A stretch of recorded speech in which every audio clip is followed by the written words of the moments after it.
बाबू जनाब प्रशांत किशोर जी हमारे बीच आ चुके हैं। तमाम लोगों से गुजारिश है कि अपनी कुर्सियों पर बैठ जाएं, बहुत साइस्तगी के साथ अपनी कुर्सियों पर बैठ जाएं, बहुत साइस्तगी के साथ कुर्सियों पर बैठ जाएं। हमारे मेहमान खुसूसी जनाब प्रशांत किशोर जी हमारे बीच आ चुके हैं और हमारे साथ हमारे पार्टी के राष्ट्रीय अध्यक्ष जनाब उदय बाबू भी यहाँ मौजूद हैं, वो भी यहाँ आए हैं। मैं वॉलंटियर हजरात सबसे गुजारिश करता हूँ कि वो उन सब लोगों को आगे आए और उलमा हजरात आगे खाली करें, उलमा हजरात को बैठने दें।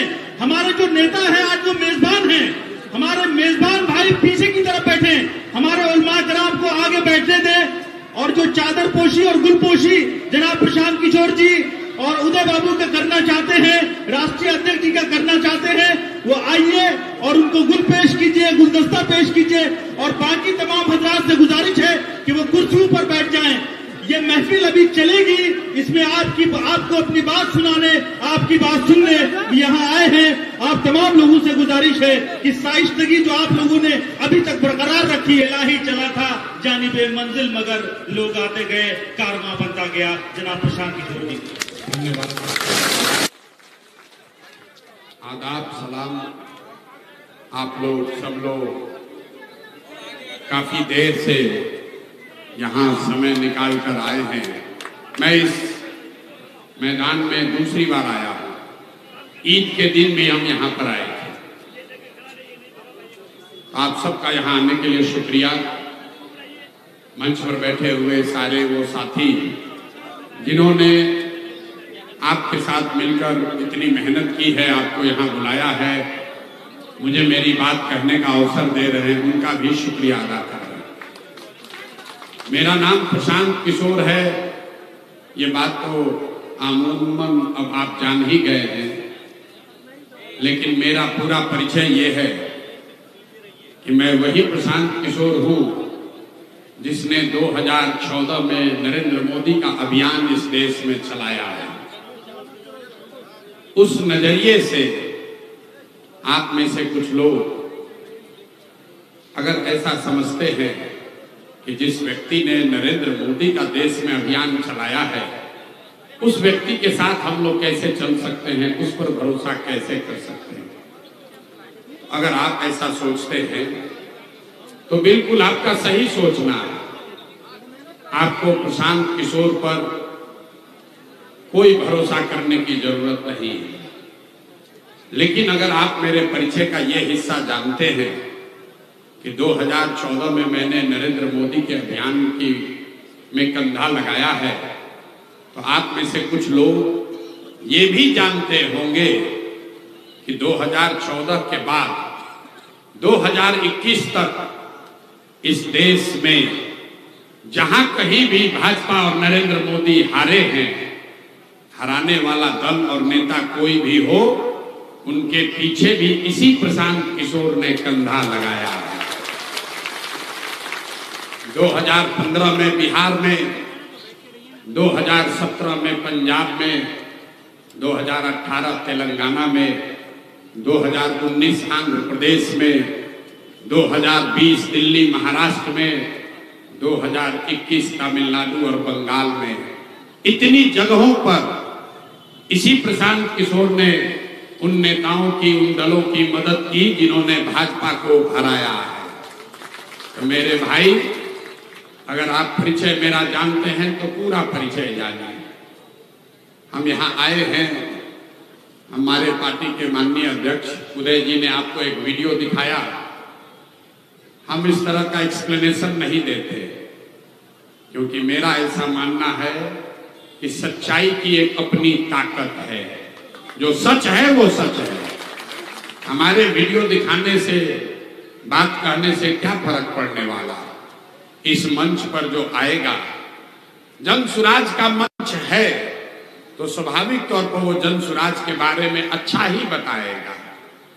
आपको ये बताएगा, जैसा उदय जी बता रहे थे कि कांग्रेस वालों ने आपके साथ क्या गलती किया, राजद ने क्या गलती किया, भाजपा ने आपके साथ क्या गुनाह किया, जदयू ने कैसे आपको ठगा। मीम अच्छा है कि बुरा है, हम इन विवाद में नहीं पड़ते। हम अभी आपको इस्लाम के नजरिए से बता देते हैं कि ये लोग सही हैं कि गलत हैं। मेरे भाई, इस्लाम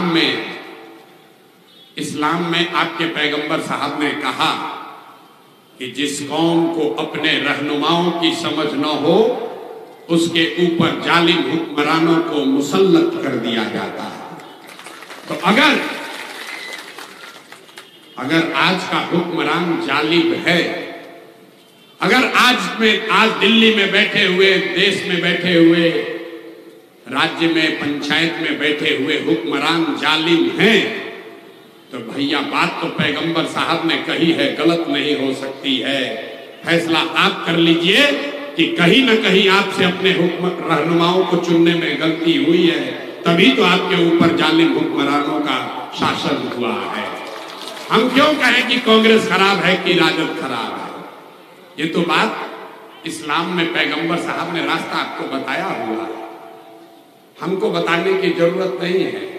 जब आपको पैगंबर साहब की बात नहीं समझ में आ रही है तो प्रशांत किशोर की क्या बिसात है, हमारी क्या बिसात है?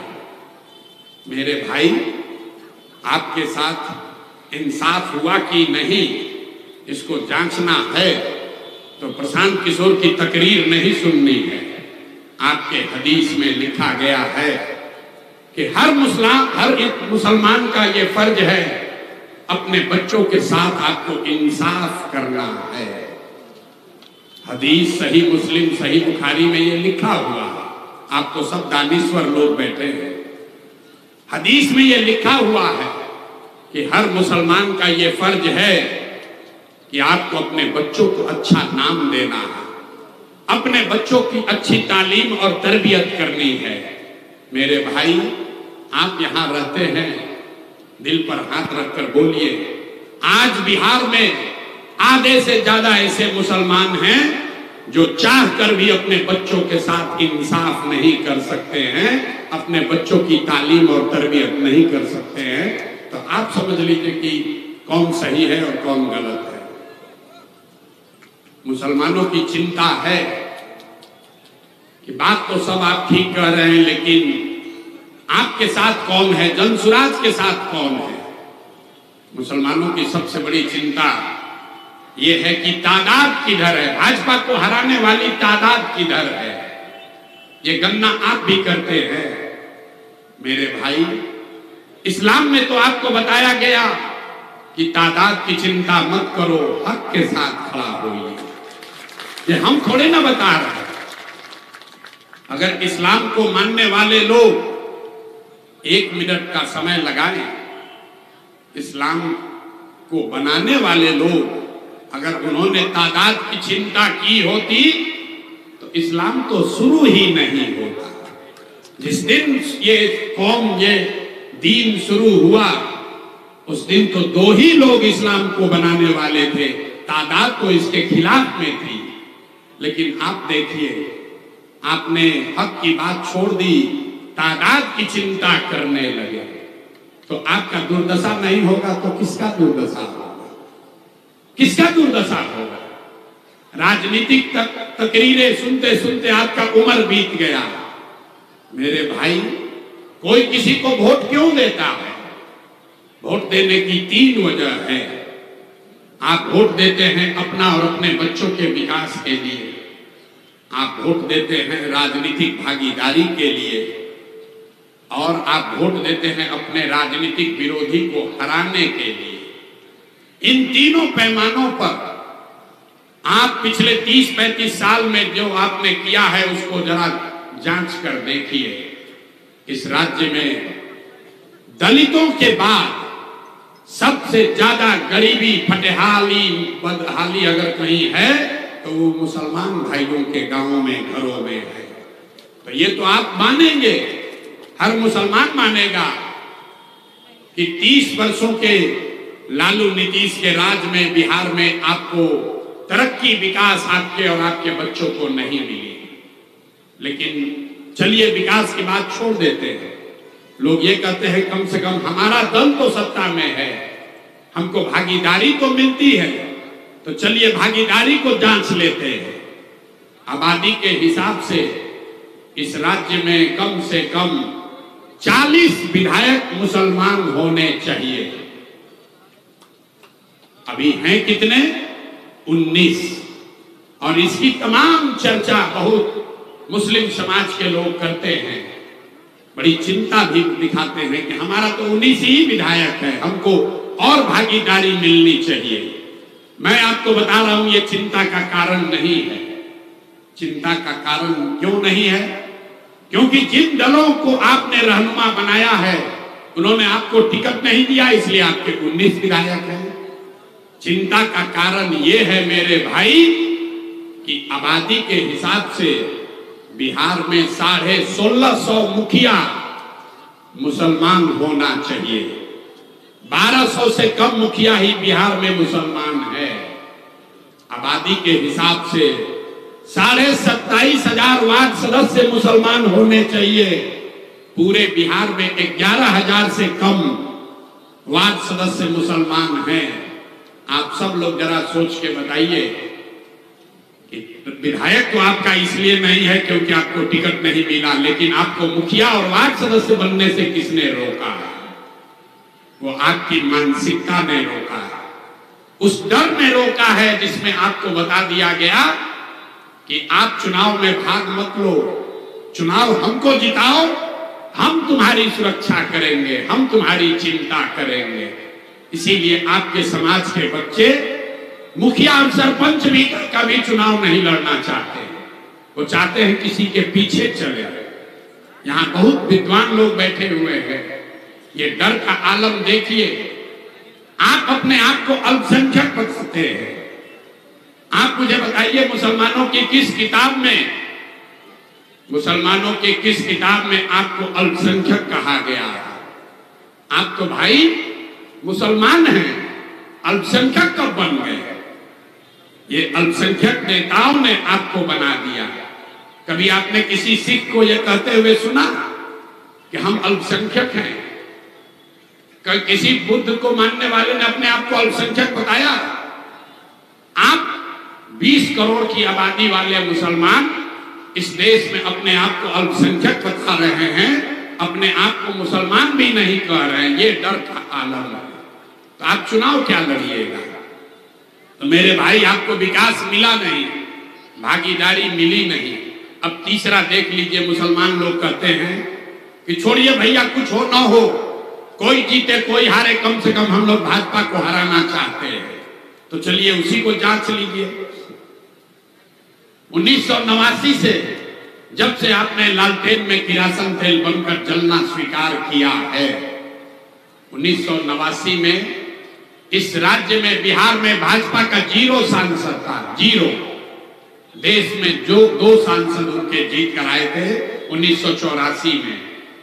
आज भाजपा का, उनके गठबंधन का 300 से ज्यादा सांसद है और बिहार में भी उनके 0 से बढ़कर 35 सांसद हो गए।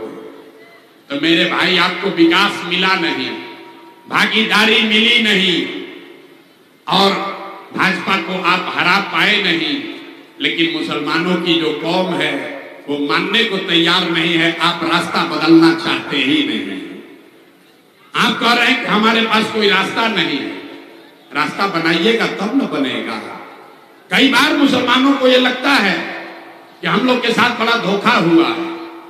ऐसी बात नहीं है। आपके पास 2014 में रास्ता आया था, 2014 में चलकर रास्ता आपके दरवाजे पर आया था। आज मैं नीतीश कुमार के विरोध में खड़ा हूं, लेकिन 2014 में नीतीश कुमार ने मुसलमानों के साथ कोई दगा नहीं किया था। यहां बैठा हुआ हर मुसलमान ये मानेगा कि 2005 से लेकर 2014 तक नीतीश कुमार ने मुसलमानों के साथ कोई दगा नहीं किया। आपके लिए कुछ अलग से अच्छा ना किया हो तो कुछ बुरा भी नहीं किया था। ये वही नीतीश कुमार हैं जिन्होंने 2010 में नरेंद्र मोदी को बिहार में आने से रोक दिया था। ये वही नीतीश कुमार है जिसने 2012 में नरेंद्र मोदी जी को जब भाजपा ने कैंपेन कमेटी का चेयरमैन बनाया, प्रधानमंत्री का उम्मीदवार घोषित किया, तो नीतीश कुमार ने उस गठबंधन को तोड़कर अपनी सरकार को खतरे में डाला। लेकिन वही नीतीश कुमार जब 2014 में आपके भरोसे चुनाव लड़ने आए तो मुसलमानों ने लालटेन को पकड़ लिया और नीतीश कुमार का राजनीतिक मान मर्दन हो गया। इसी किशनगंज में नीतीश कुमार के घोषित उम्मीदवार अपना चुनाव क्षेत्र छोड़कर भाग गए थे। आप मेरे भाई अगर 2014 में नीतीश कुमार के साथ खड़े हो गए होते, विकल्प ही विकल्प होता, देश और राज्य की राजनीति अलग होती। लेकिन तब जैसे आज आप दुविधा में पड़े हुए हैं, 2014 में भी आप दुविधा में पड़े हुए थे। इसीलिए आपके पास विकल्प नहीं है। आपके साथ किसी ने धोखा किया, वो आपको याद है, आपने भी तो उनके साथ धोखा किया भाई। 2005 से लेकर 2014 तक नीतीश कुमार ने मुसलमानों के लिए सब कुछ किया, लेकिन 2014 में आपने नीतीश कुमार के साथ ईमानदारी नहीं बरती। तो आप गलत कीजिएगा तो उसी आदमी ने आगे आपके साथ गलती करी है। और वही नीतीश कुमार 2017 में आपके पीठ में छुरा घोंप के आपका वोट लेकर जब जीत गए, आपको छोड़कर भाजपा में चला गया। लेकिन अगर आज नीतीश कुमार वापस आ जाए तो आप लोग फिर सब लोग उनको अपना रहनुमा मान लीजिएगा। अभी इंडिया गठबंधन में आ गए थे नीतीश बाबू, तो सारे मुसलमानों को लग रहा था कि यही मेरा नया रहनुमा है। तो जिस दिन नीतीश कुमार को आपको रहनुमा बनाना चाहिए था 2014 में, तब आपने नीतीश को छोड़कर लालू का हाथ पकड़ लिया। और जब नीतीश कुमार को रहनुमा नहीं मानना चाहिए, इस बीच में आप 2024 में नीतीश कुमार को रहनुमा समझ रहे थे, इसीलिए दोनों ओर से धोखा हुआ। मेरे भाई फिर वही बात रिपीट करेंगे, जिस कौम को अपने रहनुमाओं की समझ न होगी, उसके ऊपर जालिम हुक्मरानों का शासन रहेगा ही रहेगा, कोई नहीं बचा सकता। हम आपके रहनुमा नहीं हैं, रहनुमा होने का दावा भी नहीं करते। हमने कहा कि भाई आप हमको वोट दीजिए या मत दीजिए, लेकिन हमारे साथ तो होइए, इसको जांचिए तो भाई कम से कम, भाई कम से कम। आप जिस भाजपा को हराना चाहते हैं, आप अपने बच्चों के कीमत पर भी जिस भाजपा को हराना चाहते हैं, उस भाजपा की ताकत की समझ ही आपको नहीं है। मेरे भाई, भाजपा की ताकत क्या है? भाजपा की ताकत मोदी नहीं है, भाजपा की ताकत अमित शाह नहीं है, भाजपा की ताकत पैसा संगठन नहीं है। भाजपा की ताकत है वो विचारधारा जिसको संघ कहते हैं, जो पिछले 50, 60, 100 सालों में 3 पीढ़ियों के खून पसीने से, उस विचारधारा के मानने वाले लोगों के खून पसीने से बनाई गई है। तो अगर उस विचारधारा आधारित व्यवस्था से लड़ना चाहते हैं, तो आपको भी विचारधारा आधारित व्यवस्था ही बनानी पड़ेगी। लोहे को लोहा काटता है। अगर भाजपा की विचारधारा को हराना है तो एक ही उपाय है, गांधी की विचारधारा को फिर से खड़ा कीजिए, वरना कोई दूसरा रास्ता नहीं है। आप लोग 30 वर्ष से MYPY किए जा रहे हैं।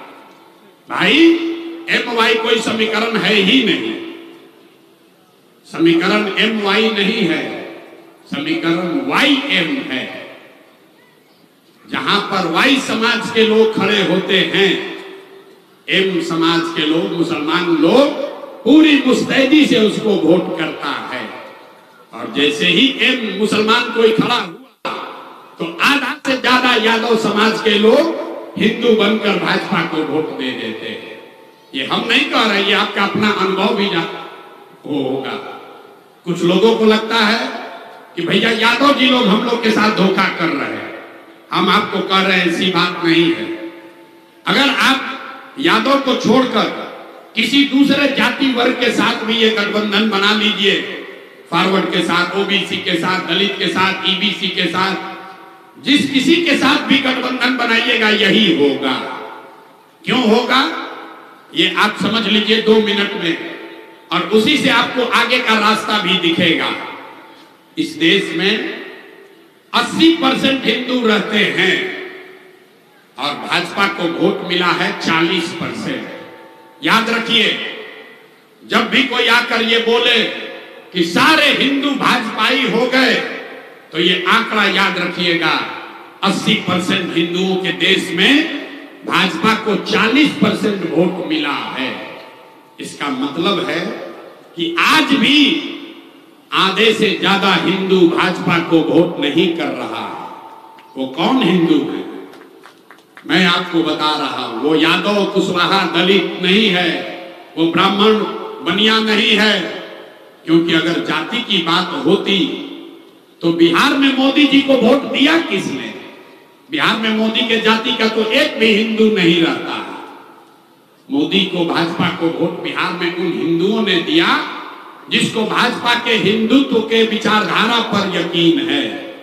तो अगर हिंदुत्व की विचारधारा वाले हिंदुओं से लड़ना है तो उन आधे हिंदुओं को पहचानना होगा जो विचारधारा के आधार पर भाजपा से लड़ रहे हैं, उनको वोट नहीं दे रहे। वो कौन हिंदू हैं?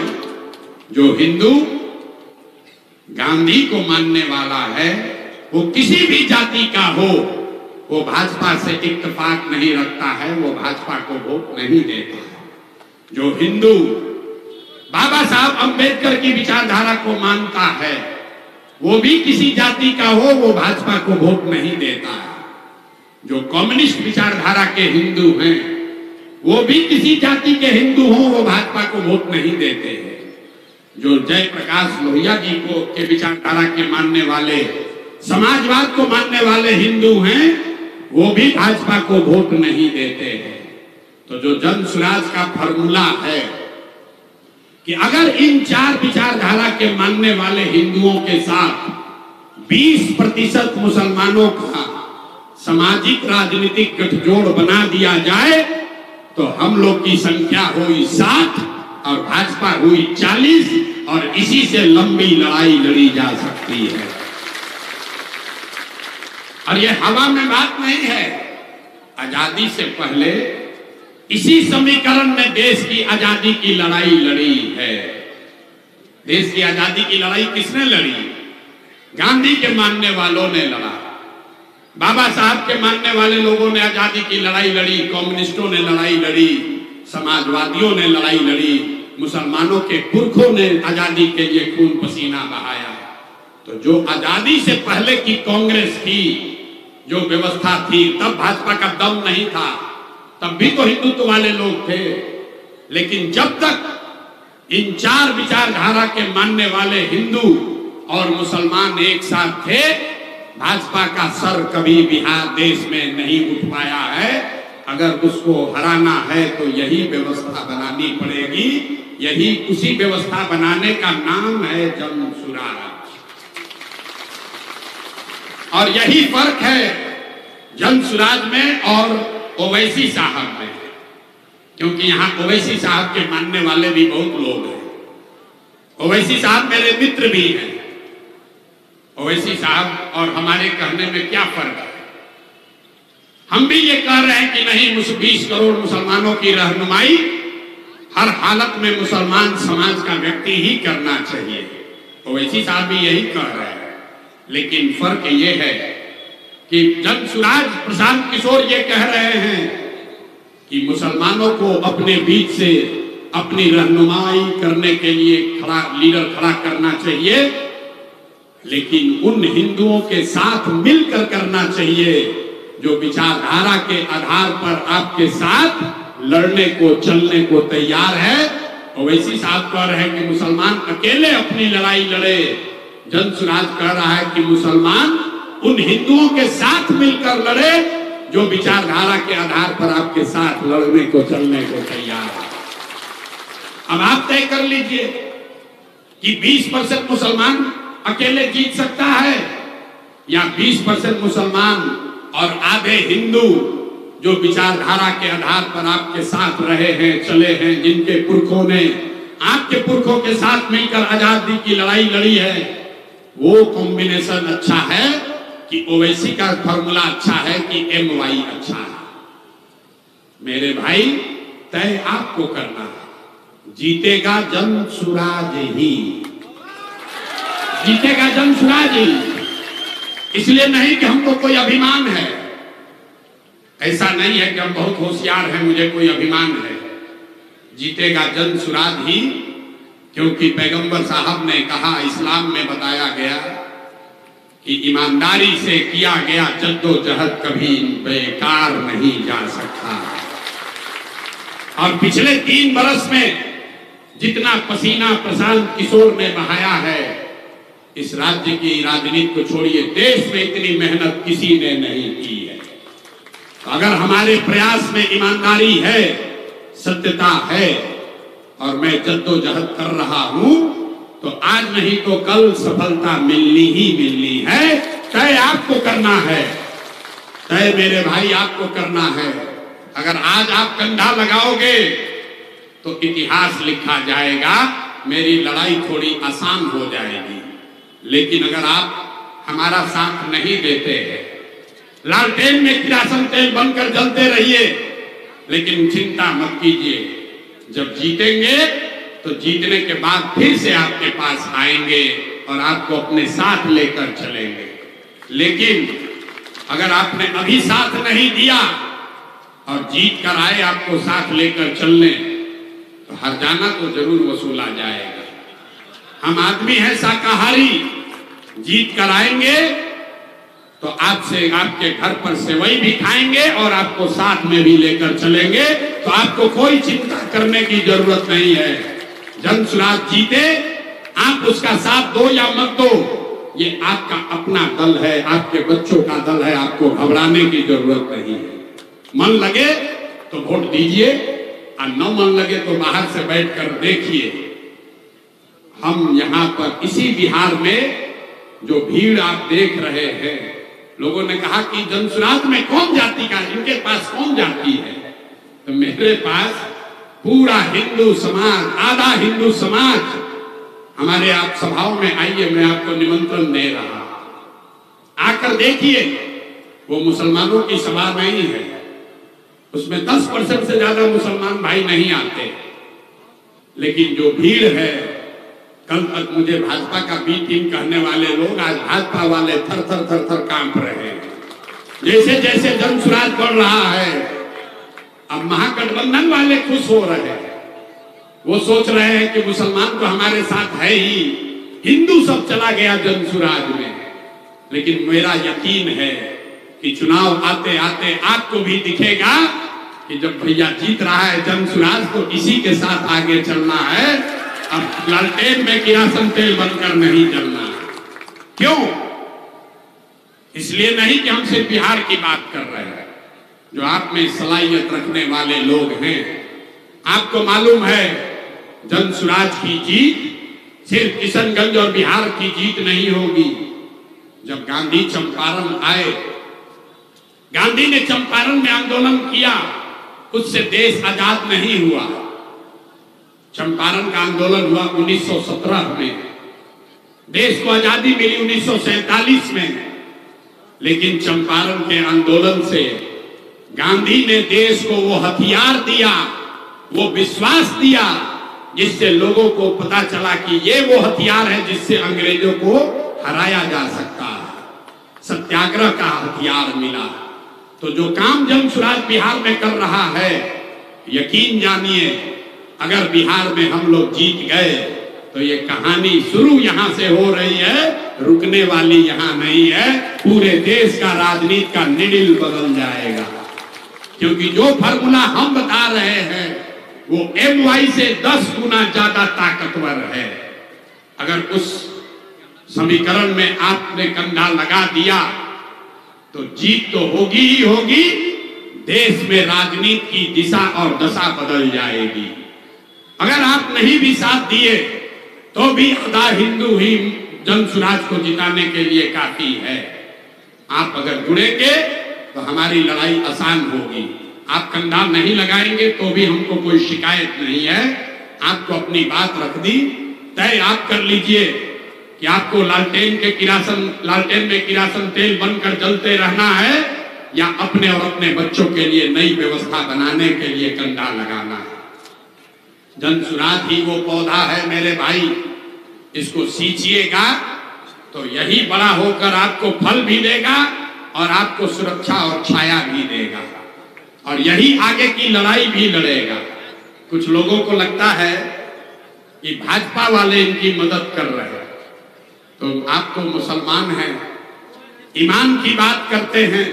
एक अंतिम बात कह के अपनी तकरीर खत्म करूंगा। आपके पूरे जीवन में आजादी के बाद एक ही ऐसी घटना हुई है जब मुसलमानों की पर्दा नसीन महिलाएं भी, मुसलमान परिवार की पर्दा नसीन महिलाएं भी घरों से निकलकर बाहर रोड पर, सड़क चौक चौराहे पर आई।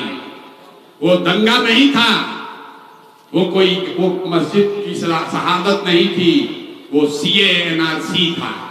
जब सीए एनआरसी का कानून आया तो पूरे देश में मुसलमान बाहर निकले, आपके घरों की महिलाएं भी बाहर निकली। आप किशनगंज के लोग जरा एक बार दिल पर हाथ रखकर बोलिए कि सीए एनआरसी का बखेड़ा कैसे रुका?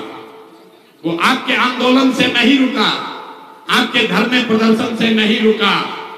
सीए एनआरसी रुका 2 मई 2021 को, जिस दिन भाजपा को बंगाल में मुकम्मल शिकस्त दी गई। उसके बाद से सीए एनआरसी का बखेड़ा खत्म हो गया। तो ताली बजाने से पहले जरा याद कर लीजिए कि आपके बगल के राज्य बंगाल में जब लड़ाई लगी और पूरे देश ने कहा कि भाजपा को बंगाल जीतने से कोई नहीं रोक सकता है, अमित शाह चिल्लाकर बोले कि हमको 200 सीट आएगा। दीदी के टीएमसी के अपने लोग, आधे से ज्यादा टीएमसी का लोग भाग गया डर के मारे भाजपा में।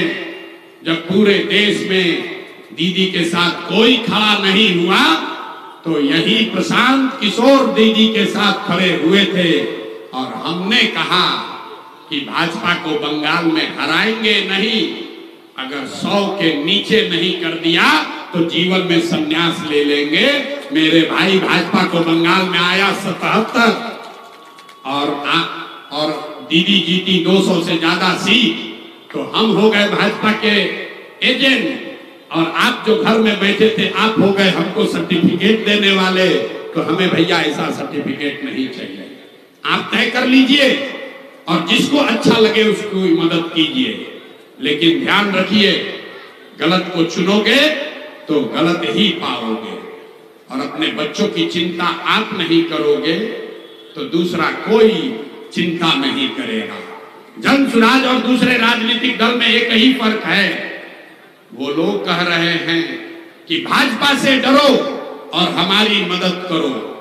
जन सुराज ये कह रहा है कि अल्लाह से डरो और हक के साथ खड़ा हो जाओ। आपको तय करना है मेरे भाई कि आपको भाजपा से डरना है कि अल्लाह से डरना है। अल्लाह से डरना है तो हक के साथ खड़े होइए, उन बातिलों के साथ मत खड़े होइए जिन्होंने आपके बच्चों की ये दुर्दशा की है। और अगर खड़े होइएगा तो अपनी स्थिति के जिम्मेवार आप स्वयं होइएगा, उसके लिए कोई दोषी नहीं है।